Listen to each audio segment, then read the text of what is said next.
Activation energy. दूसरा जो सिद्धांत है ये है transition state theory, intermediate theory भी इसे हम कहते हैं, या संक्रमण अवस्था का सिद्धांत भी कहते हैं। तो इसे भी एक अभिक्रिया के द्वारा समझते हैं। जैसे हमने लिए हैं क्रियाकारक A और एक मॉलिक्यूल है BC।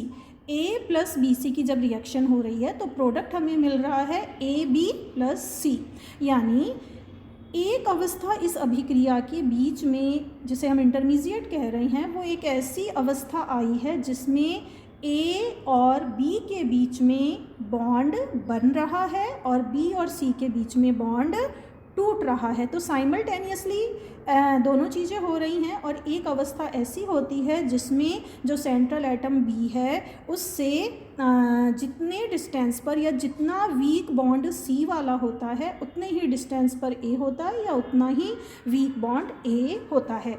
ये है संक्रमण अवस्था।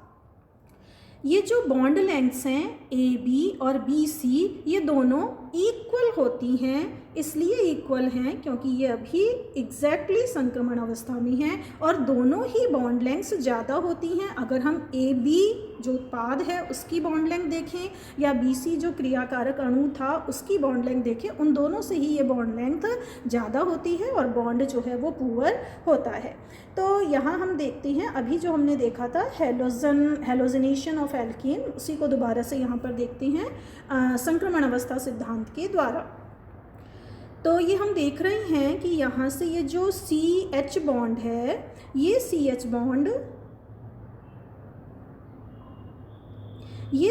बॉन्ड जो है ये वीक होता जा रहा है और इसी समय चूँकि जो हेलोजन है फ्री रेडिकल X ये अटैक कर रहा है तो ये X के साथ में बॉन्डिंग बनती जा रही है। तो CH बॉन्ड वीक होता जा रहा है और HX बॉन्ड जो है ये बनता जा रहा है। तो ये है इस समय की ट्रांजिशन स्टेट। और अल्टीमेटली हम देख रहे हैं कि CH बॉन्ड पूरी तरह से टूट चुका है, यानी कि मिथाइल फ्री रेडिकल बन चुका है और HCl, ये Cl यहाँ पे दिख नहीं रहा है प्रोडक्ट के रूप में, HX या HCl जो भी है ये बन चुका है। ये जो ट्रांजिशन स्टेट है इसको एक्टिवेटेड कॉम्प्लेक्स भी अपन कहते हैं और इसको एक्टिवेटेड कॉम्प्लेक्स थ्योरी भी कहते हैं।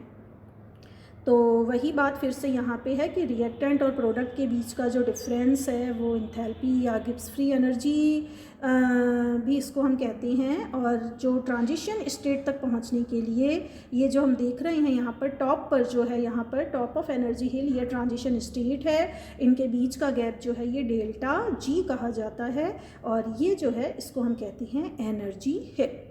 इसी तरह की एक और अभिक्रिया के लिए हम देखते हैं, यहाँ हम देख रहे हैं इस ग्राफ में, ये भी पोटेंशियल एनर्जी और रिएक्शन कोऑर्डिनेट के बीच का ग्राफ है। लेकिन ये जो अभिक्रिया है ये 2 स्टेप रिएक्शन है और इस 2 स्टेप अभिक्रिया में हर पद के लिए एक एक संक्रमण अवस्था बनती है। तो इसे हमने दिखाया है R से रिएक्टेंट को, P से प्रोडक्ट को। तो रिएक्टेंट जो है जब इसको एनर्जी मिली, टेम्परेचर जैसे ही मिला तो ये एनर्जी इंक्रीज होने लगी और सबसे पहले आई TS1, ट्रांजिशन स्टेट 1। ये जो संक्रमण अवस्था है, चूँकि अभी हमने देखा कि ये मैक्सिमा पर होती है या हाईएस्ट एनर्जी स्टेट होती है, इसकी ऊर्जा बहुत ज़्यादा होती है, तो ये स्टेबल नहीं होता और एनर्जी इसकी लो होने लगती है, डाउन होने लगती है। और ये हम देख रहे हैं कि एक बीच की अवस्था आई है जिसको हमने I से डेजिग्नेट किया है। तो ये है I मीन्स इंटरमीडिएट। ये इंटरमीडिएट जो है ये ट्रांजिशन स्टेट की तुलना में तो स्थायी है क्योंकि इसकी एनर्जी हम देख रहे हैं TS1 और TS2 दोनों से कम है, तो स्थायी तो है लेकिन इतना स्थायी नहीं है। तो ये आगे फिर जो है प्रोडक्ट में कन्वर्ट होने के लिए सेकंड स्टेप होती है। और कैसे होती है कि ये इंटरमीडिएट की एनर्जी फिर बढ़ती है, ये ट्रांजिशन स्टेट सेकंड में पहुँचता है और उसके बाद में प्रोडक्ट में कन्वर्ट हो जाता है। ये जो डेल्टा G1 है ये प्रथम पद के लिए, फर्स्ट स्टेप के लिए गिब्स एनर्जी है और इसी तरह से इंटरमीडिएट और इसके ट्रांजिशन स्टेट 2 का बीच का जो डिफरेंस है ये है डेल्टा G2, यानी कि सेकंड स्टेप के लिए गिब्स एनर्जी। और ओवरऑल जो एनर्जी चेंज आया है रिएक्टेंट और प्रोडक्ट के बीच में वो है डेल्टा G0। इसी तरह ये जो रिएक्शन हमने देखी, यहाँ तो हम क्या देख रहे हैं कि रिएक्टेंट से प्रोडक्ट की एनर्जी कैसी है, ज़्यादा है, यानी कि प्रोडक्ट की एनर्जी कम हो रही है। और इसके अपोजिट यदि हम देखें यहाँ पर, तो यहाँ क्या है, यहाँ भी रिएक्टेंट से प्रोडक्ट की एनर्जी जो है कम है, लेकिन यहाँ फ़र्क क्या है कि ट्रांजिशन स्टेट फर्स्ट जो कि हाई एनर्जी थी फर्स्ट डायग्राम में, सेकंड में जस्ट उसका इन्वर्स हो गया है। और ट्रांजिशन स्टेट फर्स्ट से सेकंड की एनर्जी कैसी है, ट्रांजिशन स्टेट सेकंड की एनर्जी कैसी है, ज़्यादा है। तो दोनों की स्टेप्स में यहाँ पर हमने अंतर देखा, बाकी सभी चीज़ें सेम है। अब ये जो ट्रांजिशन स्टेट या इंटरमीडिएट है, दोनों के बीच में डिफरेंस क्या है। पहला कि जो नंबर ऑफ ट्रांजिशन स्टेट्स होती हैं वो number of steps of reaction के, तो ये जो नंबर ऑफ़ ट्रांजिशन स्टेट हैं ये बराबर होती है नंबर ऑफ़ स्टेप्स के। जैसे अभी हमने देखा था यहाँ पर अभिक्रिया में पद कितने हैं, 2, यहाँ भी अभिक्रिया में पद हैं 2, और जो संक्रमण अवस्थाएं बनी हैं वो भी हर पद के लिए एक एक बनी है, यानी उनकी संख्या भी 2 2 है।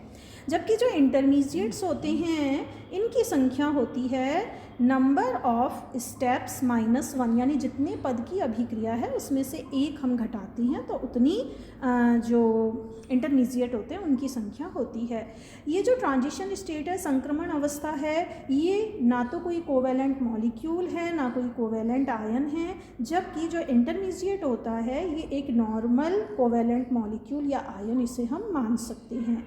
जो ट्रांजिशन स्टेट है उसमें बॉन्ड्स एक्चुअल नहीं होते हैं, पार्शियल बॉन्ड्स होते हैं, जबकि इंटरमीडिएट में ऐसा नहीं होता है, उनकी डेफिनेट ज्योमेट्री भी होती है और वो जो बॉन्ड होते हैं वो भी रियल होते हैं।